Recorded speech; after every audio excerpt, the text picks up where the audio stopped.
was blown away when I moved to San Antonio in 2009 and I saw how they built houses here. And then I worked in property management for 6 years and I saw how bad the foundation problems were. And so they're still building them this way.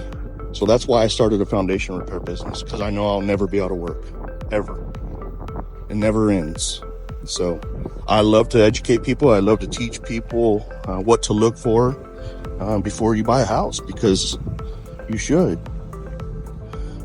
but not everybody knows. I get it. So, all right. So I just stopped by this house. I just wanted to show y'all and get y'all a little bit of content out.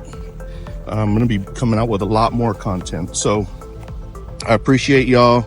Hope y'all got something from this. If you have any questions, you can always message us on the video or look us up on the, our website or whatever. But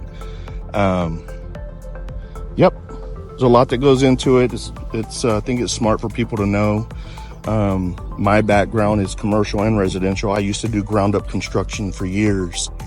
And I like to help people understand. Most people don't know this stuff. So we all assume, hey, the builder's good. They know what they're doing. They might be good, and they might know what they're doing. But when you try to go the cheapest route, this is what you do instead of doing it right. And then you're stuck with it. So anything I can do, reach out. Any questions, please reach out. Anything we can do to help.